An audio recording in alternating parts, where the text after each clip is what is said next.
Divorce হয়েছে আজ দুপুরে সন্ধ্যায় আমি শুনলাম আমার হাজবেন্ডের প্রেমের বিয়ে হচ্ছে তার এক্সের সাথে, তার বাড়ির একদমই পাশের বাড়ি। কিছুদিন পরে জানতে পারলাম আমার ডিভোর্সের 2 দিন আগে তারা বিয়ে করেছে। আমি তো শুনে স্তব্ধ হয়ে রইলাম। উপায় না পেয়ে আমার ফ্যামিলি ডাক্তার আনলো, স্লাইন দিল। রাত 11টার দিকে হাতে স্লাইন নিয়েই ফেসবুকে ঢুকলাম। দেখলাম আমার ব্লাউজ আমার বেনারসি পরে বউ সেজে তারপর দিন থেকে দেশে অরাজকতা, অন্যদিকে নেট বন্ধ। না হলে আরো কত কি না দেখতে হতো, ঠিক তাই না? আমি জানি না কিভাবে আমি এগুলো ফেস করেছিলাম। 2 দিন 2 রাত আমি এক ফোঁটাও ঘুমাতে পারিনি। 3 দিন পর আমার ফুফুরা এসে আমাকে আর আমার নিয়ে গেল তাদের বাসায়। আমি সকালে আমার গ্রাম থেকে গেছি, দুপুরে আমার হাজবেন্ড ওর নতুন বউকে নিয়ে মামা বাড়ি ঘুরতে এসেছে। আমার শাড়ি পরিয়ে আমার বাড়ির সামনে দিয়ে গিয়েছে। ওর মামার বাড়ি আমার বাড়ির পাশেই, মামা থেকেই জোর করে বিয়ে দিয়েছিল। ওরা ছিল 3-4 দিন, কিন্তু আমার ফ্যামিলি কোনোভাবেই জানতে দেয়নি ওরা গ্রামে এসেছে। কতদিন যে খাইনি ঘুমাইনি ঠিক নাই। খালি মনে হতো আমার গোছানো সংসারে এখন অন্য কেউ। প্রত্যেক রাতে আমার প্যানিক হতো, আমার সেই মানুষটার পাশে অন্য কেউ ঘুমায়, অন্য কেউ ওর গায়ের গন্ধ না। প্রতিদিন প্রচুর শরীর খারাপ হয়ে গেল।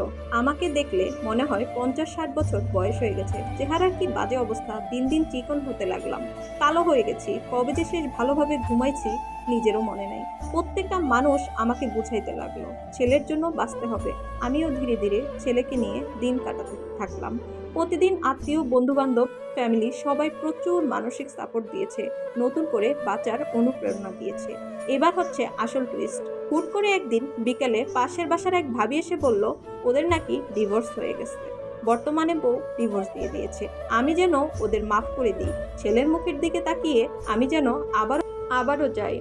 এখন মামাবাড়ি এসে ঘুরঘুর করতেছে, আমার জন্য কষ্ট পাচ্ছে।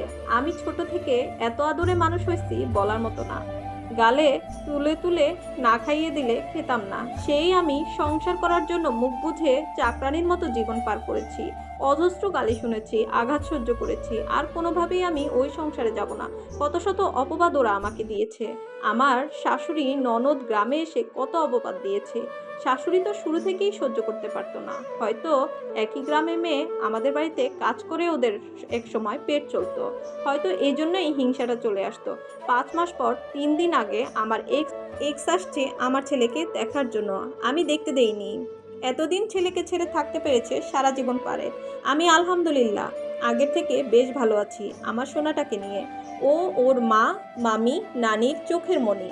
এখন একটাই স্বপ্ন আমার, সোনাটাকে মানুষের মতো মানুষ করব। ওর জন্য সবাই দোয়া করবেন আপুরা। আমার বাচ্চাটা যেন ওর বাবা দাদার বৈশিষ্ট্য না পায়, ও যেন মানুষের মতো মানুষ হয়। ওকে আমি মানুষ বানাতে চাই। মনুষ্যত্ব না থাকলে তো আর মানুষ হওয়া যায় না। 10 বছর বয়সে বাবাকে হারিয়েছি। সবাই বলে বাবার খুব সাধনার মেয়ে ছিলাম আমি।